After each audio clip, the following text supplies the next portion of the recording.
Hello and welcome to Religion in Life. I am your host, Ozzie Ostwalt.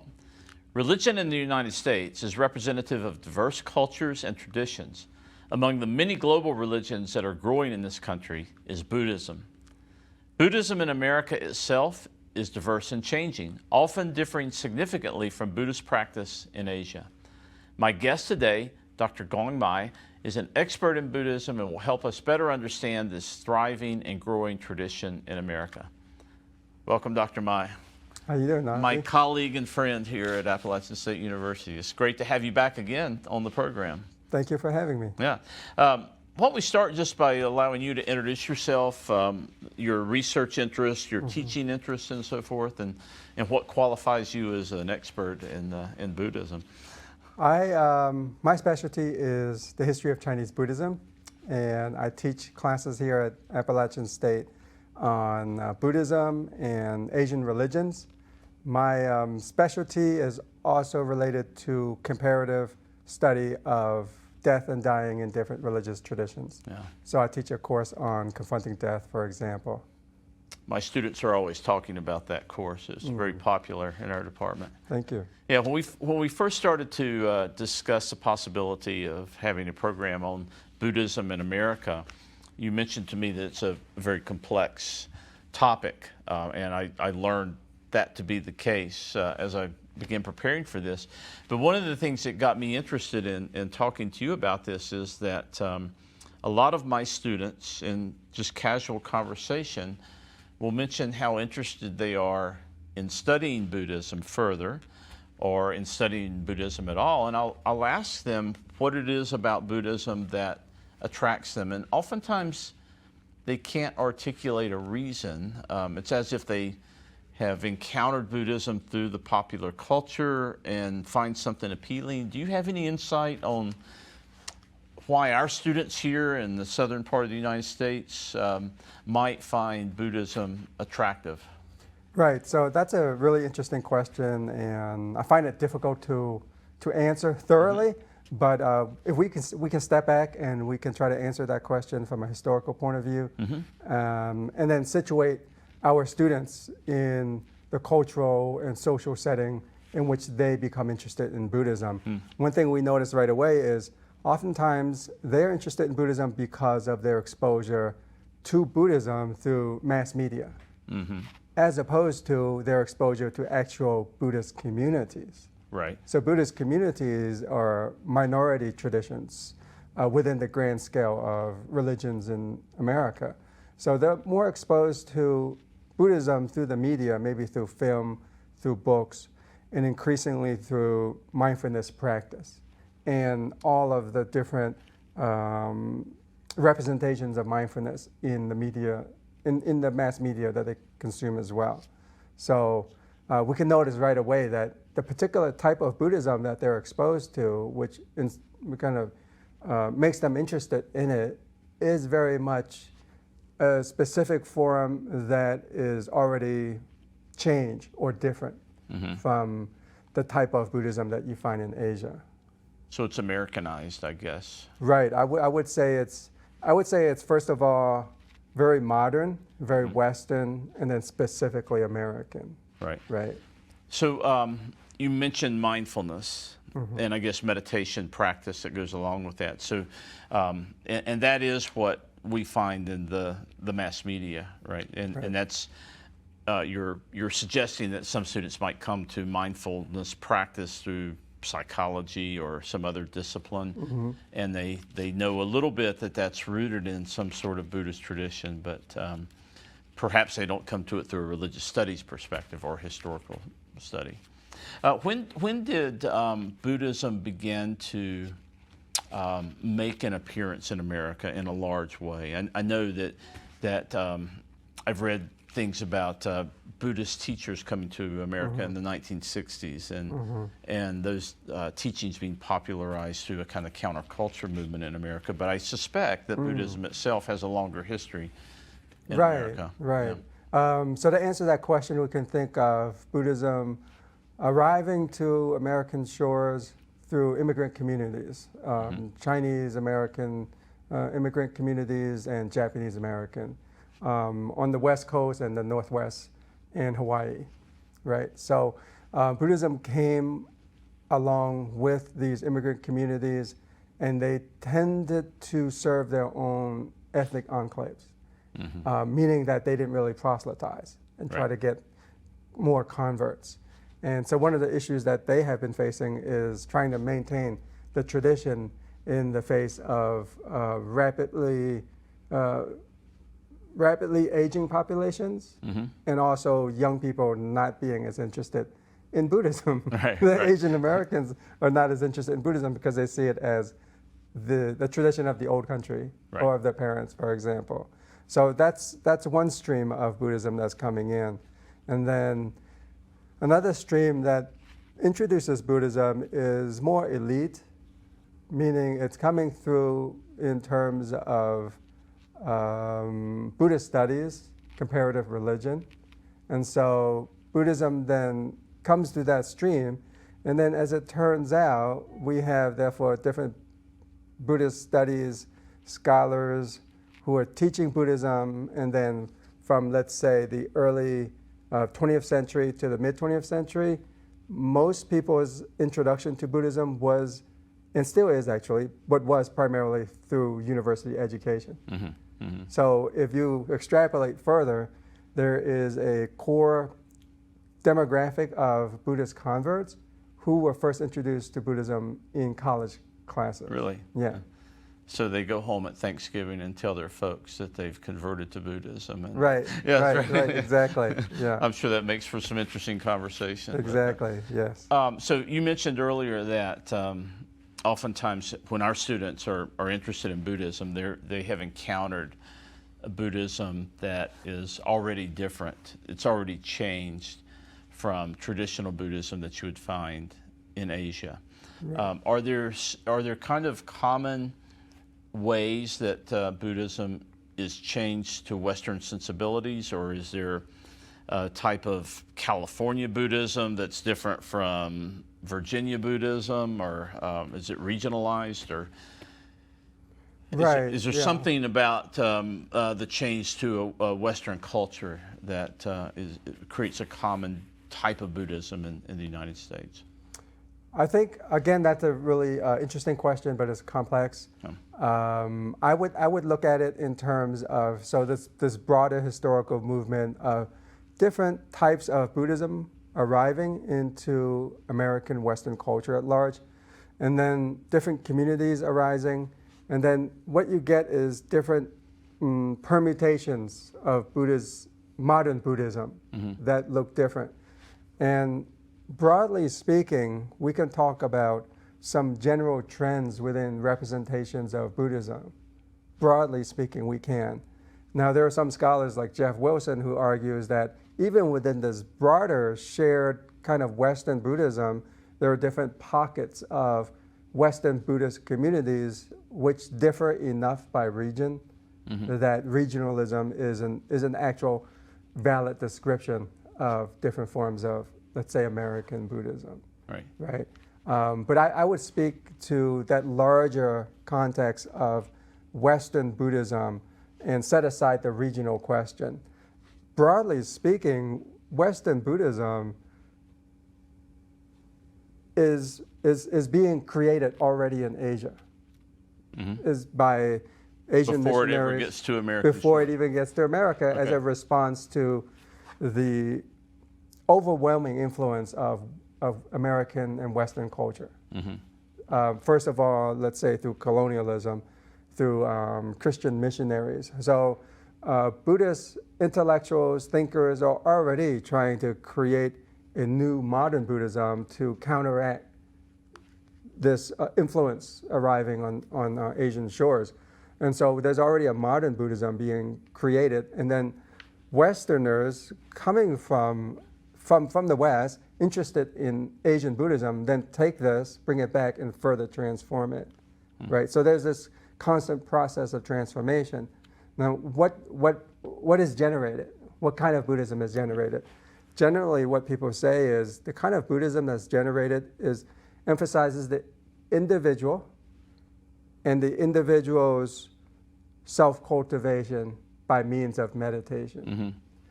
And what this means is this form of Buddhism is therefore reconfigured as a form of self-help therapy, basically. And so this gets inserted to an indigenous Native American tradition that I would call secular spirituality. Yes. Which really, I think, emerges with, you hear the voices of Emerson and Thoreau really speaking to this. And then this gets recaptured and reconfigured during the 60s as a broader movement that sometimes scholars call it the New Age spirituality or secular spirituality. Then Buddhism is a major strand of that, but it's not the only one, because there's Hinduism, there's transcendental meditation, for example, there is yoga, for example, all a part of this kind of alternative secular spirituality, in which Buddhism is just one part. And so it becomes a part of this larger, I think, culture that we can call secular spirituality or spiritual self-help. Right. I find that fascinating because survey after survey in America are finding that Generation X, Generation Z, young Americans now are less likely to identify with a particular religious tradition or institution and becoming more and more likely to describe themselves as plugging into this spiritual movement or this spirituality, it's a generic spirituality, but not necessarily into a specific tradition. And they are being drawn to things like meditation, practice, and that covers a lot of different traditions, but Buddhism is part of that. It's part of what's maybe popularized some of those new, as you characterize it, New Age movements.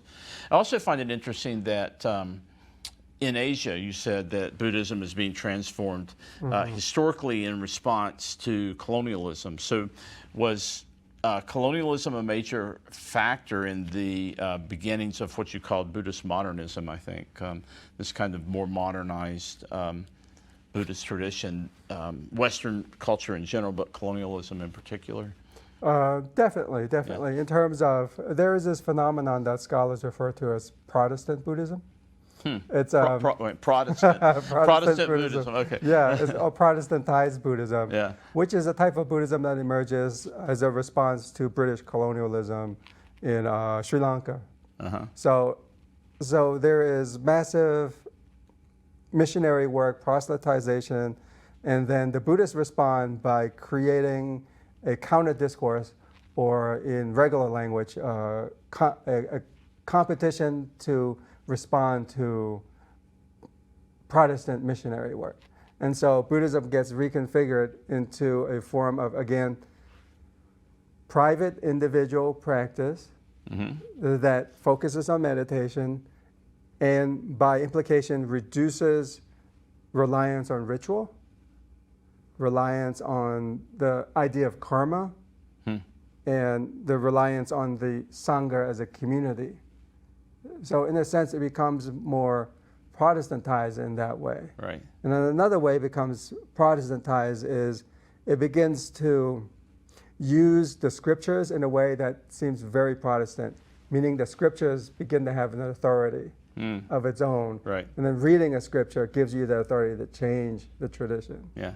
Right. So in a sense, it is responding, and then that gets transmitted back to the West, in which now Buddhism is reconfigured as a spirituality or a spiritual path that is not religious, right? And so Western, let's say Western intellectuals, Western young people who are already feeling alienated maybe from their own culture or from their own religious tradition, they find this highly attractive, because it turns out it's exactly what they wanted. Right. Buddhism becomes a way to explore spirituality without being tied to a particular religious tradition. Right. Yeah. Right. So you've mentioned individualism a couple of times as your mark of Buddhist modernism or Protestant Buddhism. Does this Buddhist modernism's emphasis on individualism distinguish it from more traditional forms of Buddhism? So that individualism was not a value in more traditional forms of Asian Buddhism? That's a controversial, Okay. extremely controversial question. But I'll take it. Okay, take it. Yeah, go I'll ahead. take it. Yeah. Because on the one hand, it's controversial because on the one hand, Buddhism from the beginning, I think it can be, you can make the point that Buddhism from the beginning was based on the individual. Right. The Buddha was an individual. He set out a path for the individual to attain awakening by yourself, not through the mediation of some high Hindu deity. And the Buddha himself never said that he could give you nirvana. You had to attain it for yourself. So the tradition itself, different from its social context, really emphasizes the individual path of self-transformation. Mm-hmm. So in a sense, it has always been individual. Mm-hmm. And this is the strand that Western commentators and intellectuals are really attracted to. So it's already there. Okay. So what happens to modernist Buddhism? What happens to that strand?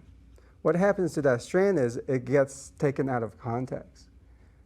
Because within the traditional context, there is individualism, but it's always within the context of the higher authority of the Buddha, the Dharma, and the Sangha. There's always implied a higher authority. Yeah. So it's an individual path, but you are not your own authority. That part, Western commentators are not that attracted to. Yeah. So that's taken out of context. Use And the- thereby completely transforms the tradition. So you use a couple of words along with authority, Dharma and Sangha. Mm-hmm. Can you define those briefly, just to kind of set a context here? Sure. Yeah. So the Buddha is identified as the founder of the tradition. Mm-hmm. The Dharma is the teachings taught by the Buddha that leads to awakening. And the Sangha is broadly the community of followers. And those are the things that don't get translated well to Western culture or American Buddhism. Exactly, because Right. you can imagine one of the other ways that modernist Buddhism arose is through emphasizing the humanity of the Buddha, right? Right. The Buddha is just a human being, just like you and I, which is actually what the Buddha said, and we can find it in the scriptures constantly. But it's always implied that he is much greater than a regular human. He is a human, but vastly different from you and I. That part gets ignored often. In the westernized version. In the modernized version. In the modernized version, Right. Yeah, okay. Right. So again, this whole kind of production of modern Buddhism in conversation with the West, then gets reintroduced back and then gets solidified as Buddhism, right? But the point again is the Buddhism that my students are exposed to at first without taking the class is a particular form of Buddhism that's already been transformed for their consumption, I would say, at Right. this point in history. Right. Buddhism has been packaged. And as a part of this grand self-help, what I call the self-help industrial complex. Yeah. Well, there's a sense too, which maybe even in Buddhist modernism in Asia, but specifically, I think in American culture, there's a sense in which Buddhism provides a kind of counterculture narrative, right? And that in itself makes it attractive to young Yes. people, right? Yes. So it's outside the mainstream, but it's acceptable somehow. But it does produce this kind of counterculture narrative. Yeah, it does. It's a part of that countercultural narrative, and it's highly attractive because it's already been filtered through this binary of religion versus spirituality, where it is the spirituality part of the binary, Right. right? But that's not traditional. You can't find that in Asia, Right. because there is no difference between religion and spirituality. Yeah. So that's Yeah. that's a very peculiar kind of modern Western distinction. Is individualism too? I mean, do you see that as an American value? And that's one of the reasons that this sort of Buddhist modernism has been adapted well to American culture. I think that individualism, it depends on how you define it, Yeah. of course. But the way I would see it is individualism in the kind of American cultural context is really the central premise that individuals should be their own authority. And they can therefore choose or select what is best for them. what is right, what is true, and what is real. Yeah. In the traditional religious context, the individual is in no position to decide what is true, what is right, and what is best. In almost all the religious traditions I've ever studied, Right. simply because religion begins with this idea that we need some higher authority that somehow reveals to us what's actually going on, right? But the kind of American individualism, which grew out of course, the Enlightenment, right, and Romanticism, emphasizes the ability of the individual to actually choose their own authority or be their own authority, right? And so that's a really different type of individualism from a Buddhist individualism, Right. right? I mean, there is a Buddhist individualism, and sometimes I think that its similarity makes it easy to confuse the two, Right. and use one to cover the other, as if to ignore that it's been transformed. Yeah. Yeah. Let's place Buddhism in the context of a culture here. I grew up in the South. I grew up in a highly Christianized environment. We live in a highly Christianized environment. What happens, is there cultural tension between a highly Christianized environment and, let's say, Buddhists to come into that community and try to practice Buddhism within that context? How has that progressed in the United States? And I'm sure it varies from place to place, but is Buddhism seen in terms of race, in terms of culture, in terms of ethnicity, or is it just a religious kind of construct when people from a Christianized environment look at it? Right, right. So you mentioned a series of, let's say, ways of understanding the place of Buddhism in a majority Christian society, culture, and history, right? And so to really try to unravel all of that, we have to see the different forms of Buddhism that I mentioned before: immigrant Buddhism, convert Buddhism, and then immigrant communities that have been well acculturated, no longer first generation, for example, right? And then you have the convert communities that are by now second or third generation, you know, because, for example, it's very interesting when you meet some young person who's Anglo-European and you would think, oh, they're evangelical, but no, they're Buddhist, and their parents were Buddhists. Yeah. They're like third generation Buddhists. How did that happen? Well, because Buddhism's been around. Right. And then you meet an Asian American, you think, oh, you must be Buddhist. They, no, I'm Baptist, right? Or I'm Methodist. Yeah. My parents were Methodist, which makes total sense, right? So it's really complicated, and it's hard to generalize because of the changing demographics, right? So with that said, the responses of the community, the surrounding community, scholars say, will differ according to different regions. Yeah. Right. So, for example, in the West Coast, in California, for example, the relationship of an immigrant community to its larger non-immigrant community, it's going to be different from, say, a small immigrant community in North Carolina, for example, right? With, let's say, dominant evangelical context, right? It's going to be different. It's right. Yeah. So I remember maybe as a teenager, it was probably the first time I heard of Buddhism, and I remember some people making the claim that the teachings of the Buddha were similar to the teachings of Jesus, for example. Is that just a kind of westernized way of legitimizing Buddhism, or is that viewing Buddhism through a Christian lens in some sense, or is that just part of the comparative study of religion that was popularized earlier in the 20th Oh, century? that's interesting. Yeah, I wonder what's going on there. I bet you it's all of that. All right? of that, yeah. I bet you it's all of that, yeah. I mean, there were writers in comparative religion like Houston Smith, Right. who was fond of saying that. And in our own era, Karen Armstrong, who claims that basically all religions teach compassion, which she is probably echoing the Dalai Lama or Thich Nhat Hanh. Right. So that type of rhetoric, from my point of view, is a kind of ecumenical outlook that tries to minimize difference, right? And tries to find commonalities to encourage tolerance. Right. Yeah. Yeah. Perfectly fine. I think that's great. Yeah. It's not. It's not accurate. It's not academically accurate. Yeah. Not very useful. Right. Right. Yeah. So is there something about Buddhism that opens it to hybridization, if that makes sense? Is it? When I think of certain types of evangelical Christianity, I think of dogma. Right. So there's a line that can't be crossed. Is there some? I never think about Buddhism being dogmatic in that sense. So is that again an accurate way of viewing the tradition, or?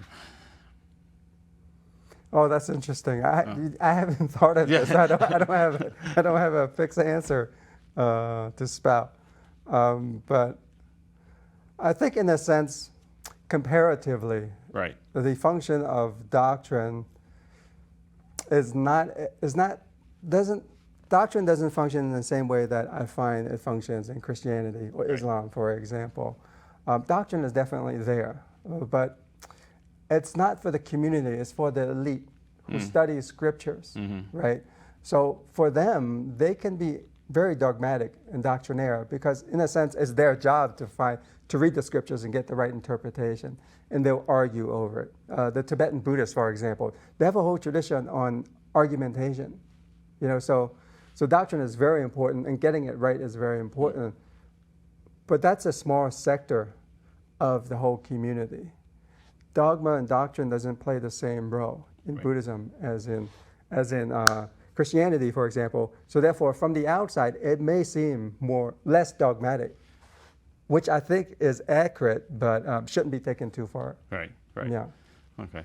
Well, it's the same sort of dogma tends to play a greater role at the level of theologians writing and arguing with one another. Right. Than the laity, which might be more oriented toward praxis and practical application. I mean, sometimes I think of it in terms of when you compare Buddhism and Christianity, if Christianity is based on faith in an account in the revealed text, then you have to get interpretation of that revealed text right. Yeah. Right. So it's centered on understanding a story and then believing in it. In Buddhism, it doesn't center on understanding a story as much as trying to relive that story. Right? In other words, the Buddha attaining awakening is not a world historical event that gives salvation to all. Right. Right? He attaining salvation just showed that it worked. So now his teachings are more like a recipe or a guideline. Right. Like whether or not you believe in it is regardless if you don't use the recipe. Yeah. Right? So the function of story seems to be quite different in that way. Yeah. Well, this has been fascinating. I always enjoy having you on the program, and talking about Buddhism in America just demonstrates to me how little I know about this tradition and how much I want to learn. So maybe we can do a sequel. Sure, I'd be happy to. All right. You have great questions. Thank you very much. Cuong, it's great having you again. It was nice being here. Thank you. Well, that's it for this week on Religion and Life. I hope you'll join us next week on App TV. We'll talk about sacred mountains in the world's traditions. Until then, this is Ozzie Ostwalt. Nothing is yours, nothing.